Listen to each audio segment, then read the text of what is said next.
आप इस क्लास को बिना देखे जाएं तो ऐसा हो सकता है आपको बाद में पछताना पड़े।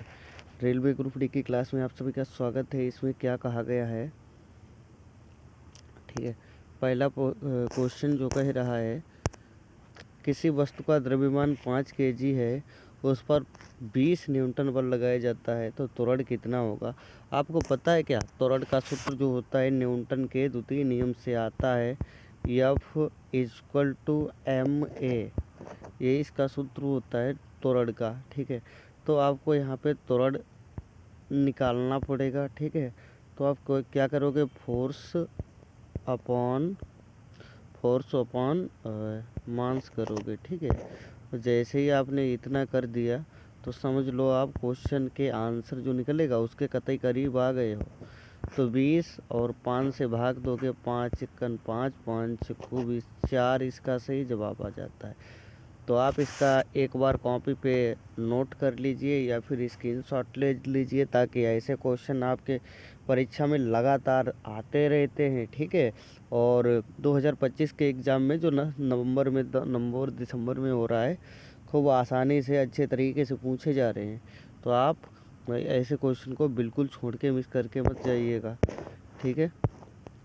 अगला क्वेश्चन जो है आ चुके हैं भाई। अगले क्वेश्चन भी, एक तार की लंबाई जो दे रखी है 2 मीटर है, प्रतिरोध 10 ओम है, यदि वही तार 4 मीटर कर दी जाए तो नया प्रतिरोध कितना हो जाएगा, ठीक है। तो यहाँ पे क्या किया जा रहा है, लंबाई जो है, ठीक है, आर के साथ छेड़खानी की जा रही है। और पता है, जब आर के साथ छेड़खानी होती है तब इसका परिणाम बहुत बुरा होता है, ठीक है। सबसे पहले कितना था, 2 था, लंबाई इसकी 10 थी, ठीक है। तो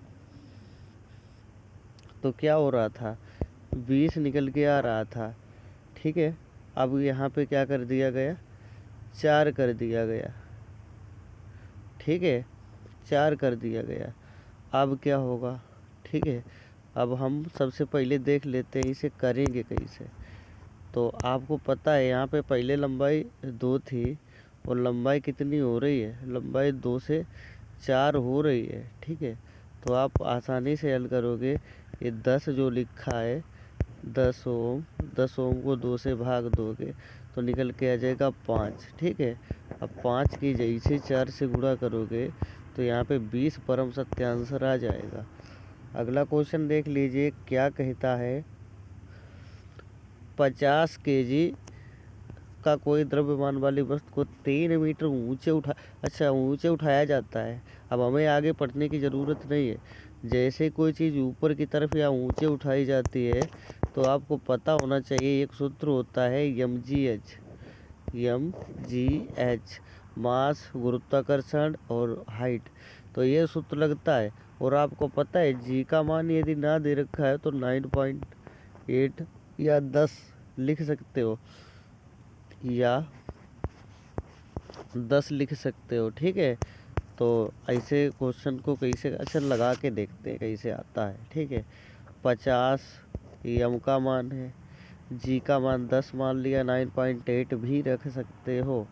और यहाँ पे इसका कितना मान दे रखा, ऊंचाई कितनी दे रखी बताना जरा, 3 दे रखी है ऊंचाई। तो इसे कैसे करोगे, 3 × 3 और 3 × 5 15, 00 1500 इसका सही जवाब आ जाता है, ठीक है। 1500 इसका परम सत्य आंसर है। चलिए अगला क्वेश्चन देख लीजिए क्या कहता है, किसी वस्तु का वेग 10 मीटर प्रति सेकंड से 20 मीटर प्रति सेकंड हो जाता है, 5 सेकंड में ऐसा सब कुछ होता है, तो त्वरण कितना होगा। और त्वरण का जो सूत्र होता है वो v - u और अपान में t होता है, ठीक है। v - u अपान में t, ऐसे कुछ सूत्र लगते हैं यहाँ पे, ठीक है। तो यहाँ पे आपको क्या करना है, v का मान दे रखा है 20 और यहाँ पे एक 10 दे रखा है और समय 5 सेकंड लग रहा है। तो 20 से जैसे ही आप घटाओगे 10 तो 10 बचेगा, और 10 को 5 से जैसे ही भाग दोगे तो 2 आंसर निकल के आ जाएगा। तो बी ऑप्शन इसका सही जवाब निकल के आ चुका है। अच्छा, एक बात बताइए, क्या ऐसे क्वेश्चन आप आ जाएंगे तो हल कर लोगे, सहमत हो ना। तो अगला क्वेश्चन देख लीजिए।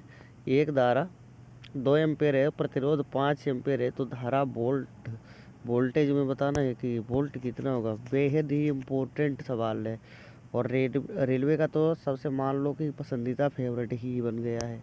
तो क्या कहता है यहाँ पे आपको क्या निकालना है, यहाँ पे आपको बी निकालना है। तो बी का सूत्र क्या होता है, ओम के नियम से आई गुणे आर हो जाता है। ठीक है, तो आई कितनी दे रखी है, 2 दे रखा, ओम 5 दे रखा है, 5 दूना 10, इसका आंसर निकल के आ जाता है। ठीक है, ऐसे क्वेश्चनों को तो लगाने की भी ज़रूरत नहीं है, बस बच्चे के लिए भौकाल बन जाता है, डर जाते हैं बच्चे की ऐसा कैसे होगा, कैसे करेंगे। ठीक है, एक खाली डर ही पैदा होता है, बाकी और कुछ भी नहीं होता है। चलिए अगला क्वेश्चन ये रहा आपके सामने। क्वेश्चन कहता है 2000 जूल कार्य करने में 50 सेकंड लगे, तो शक्ति बता दीजिए कितनी हो। अच्छा, आपको पता है क्या शक्ति का फार्मूला क्या होता है, बताना जरा। तो शक्ति का फार्मूला, शक्ति को पहली बात कहते हैं पावर, और डब्लू और अपान में टी, ये सूत्र होता है। तो यहाँ पे आपको पता है डब्लू कितना दे रखा है, कार्य कितना हो रहा है, 2000 हो रहा है, सेकंड लग रहा है 50, मानते हो ना। और जैसे ही आपको पता चल गया कि 50 सेकंड लग रहे हैं, आपने बिना समय बिताए कितना कर दिया, 0 से 0 कट किया, 5 चक्को 20। तो जैसे ही आपको पता चला कि सर जी ये ऐसे काटा जाता है, तो 40, इसका आपने आंसर निकाल के रख दिया। अगला क्वेश्चन, एक कार 60 किलोमीटर प्रति घंटा की गति से बराबर प्रॉपर तरीके से 2 घंटे चली, और 2 घंटे में कितनी दूरी हो जाएगी, आपको दूरी बतानी है। तो आपको दूरी का सूत्र क्या पता है, क्या आपको दूरी का सूत्र पता है, डिस्टेंस का सूत्र पता है, स्पीड इनटू टाइम होता है, स्पीड इनटू टाइम होता है। तो आपको डिस्टेंस निकालनी है। तो स्पीड 60 है, टाइम 2 घंटे लग रहा है, तो डी का मान 120 निकल के आ गया है। ठीक है, तो ऐसे क्वेश्चन आते हैं, और बहुत ही जो बच्चे आराम से इस क्लास को देख के जाते हैं, वो दाएँ से मान के चलो खूब बढ़िया से करके आते हैं। नहीं तो हमें भाई नहीं पता है, अपना काम अपना जानो। अगला क्वेश्चन कहता है किसी दर्पण की फोकस दूरी 10 सेंटीमीटर है, तो वक्रता त्रिज्या कितनी होगी। और हमारे जितनी भी क्लास देखते व्यूअर्स जितने बच्चे हैं, तो उनको पता है कि यहाँ पे इसका सूत्र जो होता है कुछ ऐसे आता है। तो एफ होता है आर का मान, त्रिज्या निकालनी है आपको। ठीक है, तो 2 का गुणा जैसे ही आप 10 से करोगे, तो यहाँ पे आर का मान 20 निकल के आ जाता है, जो कि सी ऑप्शन में दे रखा है। ठीक है, तो अच्छा ऐसा सवाल आता है कि छोड़ के आओगे। ठीक है, और सवाल आप आ जाए तो करके आना, तो कमेंट बॉक्स में ज़रूर पिन कर देना कि सर हाँ ऐसा आया। अगला क्वेश्चन कहता है एक ग्रह सूर्य से 3 गुना दूर है, तो गुरुत्वाकर्षण बल कितना होगा। अच्छा, गुरुत्वाकर्षण बल कितना होगा, तो गुरुत्वाकर्षण बल को हम जी एफ लिख सकते हैं क्या, गुरुत्वाकर्षण फोर्स। ठीक है, ग्रेविटेशनल फोर्स, ये समानुपाती होता है किसके, पता है, 1/d का स्क्वायर से, 1/ जो d होती है दूरी होती है इसके स्क्वायर से। तो यहाँ पे फोर्स जो गुरुत्वाकर्षण बल लगेगा कितना लगेगा, 3 है, 3 का वर्ग करोगे तो 9 हो जाएगा। तो 1/9 इसका सही जवाब निकल के आ जाता है, जो कि सी ऑप्शन में दे रखा है। चलिए अगला क्वेश्चन देखते हैं बिना समय के गवाए। क्या कहता है 500 केजी द्रव्यमान को 2 मीटर प्रति सेकंड के वेग से चलाया जाता है, तो गतिज ऊर्जा क्या होगी। यहाँ पे आपको क्या बताना है, काइनेटिक एनर्जी बतानी है। अच्छा, एक बात बताइए हमें, क्या काइनेटिक एनर्जी का सूत्र ये होता है। ठीक है, 1/2 गुणे यम गुणे वी का स्क्वायर, यही तो सूत्र होता है। अच्छा, एक अब हमें आपसे पूछना है कि जैसे 500 को आप ग्राम में बदलोगे तो कितना हो जाएगा, क्या आधा ग्राम आधा केजी है ना, तो आधा केजी को क्या ऐसे नहीं लिखा जा सकता है। ठीक है, 1/2 गुणे 0.5 केजी। ठीक है, 0.5 केजी, और यहाँ पे ये कितना लग रहा है, इसका स्क्वायर करोगे, 2 का स्क्वायर कितना होता है, 4 होता है, 1/2 0.5 4। तो यहाँ से जैसे काटोगे 2 1 का 2, 2 दूना 4, ठीक है। तो यहाँ पे 5 अठन्नी का गुणा, यानी 50 पैसे का गुणा 2 से करोगे तो 100 पैसा हो जाएगा। 100 पैसा का मतलब होता है 1। तो यहाँ पे 1 इसका सही जवाब निकल के आ जाएगा, ठीक है। प्रकाश की गति किस माध्यम में सबसे अधिक होती है? अच्छा, ये क्वेश्चन तो पता ही ललन टॉप क्वेश्चन है, हलवा है। तो प्रकाश की चाल किस में सबसे ज़्यादा होती है? तो वो निर्वात होता है। निर्वात में ही प्रकाश की चाल सबसे अधिक होती है। यह प्रकृति की सबसे तेज गति है। किसी भी माध्यम में यह कम हो सकती है, जैसे कि वायु, जल, कांच में घटती बढ़ती रहती है। और सबसे अधिक की बात की जाए तो निर्वात में सबसे अधिक होती है। अगला क्वेश्चन, बिजली के बल्ब में किस गैस का उपयोग किया जाता है? तो बिजली का जो बल्ब होता है उसमें आर्गन गैस का प्रयोग किया जाता है। कौन सी गैस? ये मान के चलो कतई इम्पोर्टेंट है, इसमें 5 स्टार लगा दीजिए, ठीक है। बल्ब के तटस्थ गैस आर्गन गैस भरी होती है। इसमें फिलामेंट जल्दी नहीं जलता है, ठीक है। आर्गन स्थिर गैस होती है। बिजली के बल्ब का जीवन बढ़ जाता है, इसीलिए आर्गन गैस का प्रयोग करते हैं। अगला क्वेश्चन जो है स्क्रीन के ऊपर दे रखा है, ध्वनि तरंग किस प्रकार की तरंग होती है? ये बता दीजिए हमें भैया। ध्वनि तरंग जो होती है वो किस प्रकार की तरंग होती है? तो इसका आंसर क्या दोगे आप? तो सही ऑप्शन है यांत्रिक तरंग, ठीक है। सी ऑप्शन को लॉक किया जाए। ध्वनि को माध्यम चाहिए, इसलिए यांत्रिक तरंगे होती हैं या अनुदैर्ध्य भी होती है, ठीक है। इसे यदि यांत्रिक तरंग ना आए ऑप्शन में और ये ऑप्शन आ जाए तो इसे भी आप टिक कर सकते हो, ठीक है। प्रायिकता सबसे पहले इसे दोगे, ठीक है। या निर्वात में नहीं चलती है, मतलब ध्वनि जो होती है निर्वात में नहीं चलती है, इसके लिए कणों का कंपन होना जरूरी होता है। जिग जिग टाइप से चलती है, जैसे कि सुरंग और गर्त के माध्यम से ध्वनि ट्रेवल करती है। ऊर्जा का एसआई मात्रक की हम बात करें तो ऊर्जा का एसआई मात्रक जो होता है जूल होता है, ध्यान रखिएगा, ठीक है। और जूल आपको पता है, एक जूल जो होता है किसके बराबर होता है? 1 न्यूटन गुणे 1 मीटर। तो इसके बराबर 1 जूल होता है। चलिए भाई, अगला क्वेश्चन आपके स्क्रीन के ऊपर दे रखा है, नाभिकीय संलयन प्रक्रिया कहाँ होती है? आपको पता है क्या नाभिकीय संलयन प्रक्रिया कहाँ होती है? तो नाभिक संलयन प्रक्रिया की हम बात करें तो ये प्रक्रिया जो होती है मेरे भैया सूर्य में होती है। किसमें होती है? सूर्य में। इसमें हाइड्रोजन हीलियम बनता है, इसमें बहुत ऊर्जा निकलती है, यही ऊर्जा सूर्य का स्रोत होती है। अगला क्वेश्चन जो दे रखा है, मनुष्य में ऑक्सीजन का परिवहन कौन करता है? तो मनुष्य में ऑक्सीजन जो होता है ना, मनुष्य के अंदर ऑक्सीजन परिवहन ले जाने या वापस लाने का काम जो होता है आरबीसी के द्वारा होता है, ठीक है। किसके द्वारा होता है? आरबीसी के द्वारा होता है, ठीक है। आरबीसी में हीमोग्लोबिन बनता है या ऑक्सीजन से जुड़कर शरीर तक पहुंचता है। आरबीसी की कमी से एनीमिया नामक रोग होता है या लाल रंग का होता है, ठीक है। अगला क्वेश्चन जो है स्क्रीन के ऊपर दे रखा है, कह रहा है पाचन कहाँ से शुरू हो जाता है? अच्छा, एक बात बताइए, कल की क्लास में भी पाचन का एक क्वेश्चन आया था और बच्चे बहुत बढ़िया से फोड़ के आए हैं, ठीक है। तो क्या कहते हैं पाचन कहाँ से शुरू हो जाता है? तो इसका सही जवाब हो जाए तो पाचन मुंह से शुरू होता है, ठीक है। बी ऑप्शन इसका सही जवाब है। पाचन लार से शुरू होता है। लार में एमाइलेज एंजाइम होता है या कार्बोहाइड्रेट को तोड़ देता है। दांत भोजन को छोटा करते हैं। अगला क्वेश्चन देख लेते हैं क्या कहता है। अगला क्वेश्चन कह रहा है पौधों में प्रकाश संश्लेषण के दौरान कौन सी गैस निकलती है? आपको पता है क्या? इसका सही जवाब है ऑक्सीजन।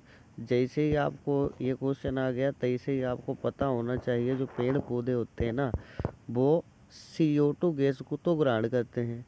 ये क्या करते हैं? CO2 कार्बन डाइऑक्साइड गैस को खाते हैं, ठीक है। और ऑक्सीजन गैस को बाहर निकालते हैं। तो इसका बी ऑप्शन सही हो जाएगा, ठीक है। यह क्लोरोफिल की मदद से दिन में प्रक्रिया होती है।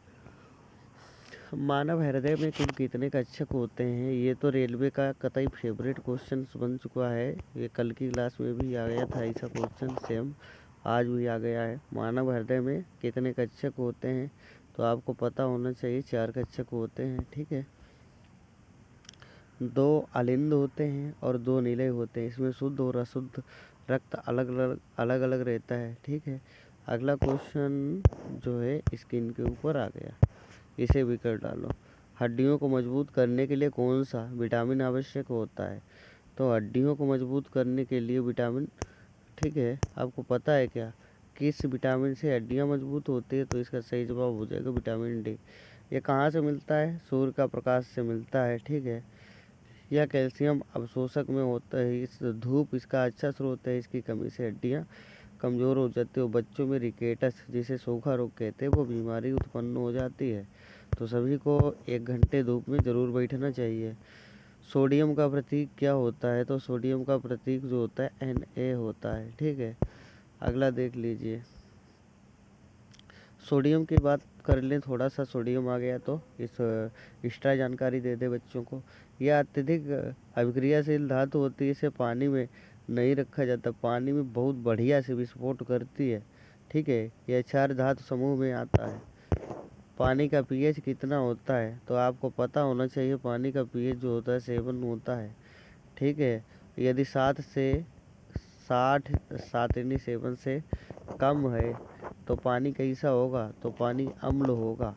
और 7 से अधिक है तो पानी कैसा होगा? पानी क्षार होगा। HCl किस प्रकार का अम्ल है? तो आपको पता है क्या HCl किस प्रकार का अम्ल है? तो मजबूत अम्ल है। HCl तेज अभिक्रियाशील मजबूत अम्ल है। या पानी में पूरी तरह आयनित होता है। पेट में मैट्रिक जूस के रूप में पाया जाता है। धातु के साथ क्रिया भी करता है। इसे थोड़ा सा बच के रहिएगा। लोहे में जंग लगने के लिए क्या आवश्यक होता है? तो लोहे में जंग लगने के लिए हवा पानी की ज़रूरत होती है, ठीक है। केवल हवा या केवल पानी पर्याप्त नहीं है, क्योंकि इसे अभिक्रिया करने के लिए आपको पता होना चाहिए Fe एरो, ठीक है, Fe2O3.NH2O, ऐसे ये जंग का सूत्र होता है, ठीक है। और जंग ऐसे मतलब हर चीज़ की ज़रूरत होती है। और धीरे धीरे जो धातु होती है वो ख़राब होने। कांच किससे बना होता है? अच्छा बता दीजिए, शीशा किससे बना होता है? तो कांच बनाने के लिए आपको पता होना चाहिए, कांच बनाने के लिए, ठीक है, कांच बराबर होता है बालू, ठीक है, प्लस सोडा ऐश प्लस चूना, ठीक है। तो मतलब सभी चीज़ों की ज़रूरत होती है। कांच अमोर्फ ठोस है, पारदर्शी है, ठीक है। अच्छा हमें एक बात बताइए, क्या ऐसे क्वेश्चन आए आपके एग्ज़ाम में और आते हैं, क्लास को मिस मत करिएगा, तो क्या आप फोड़ किया होगे? तो इसी बात पे क्लास को लाइक शेयर ज़रूर कर दीजिए।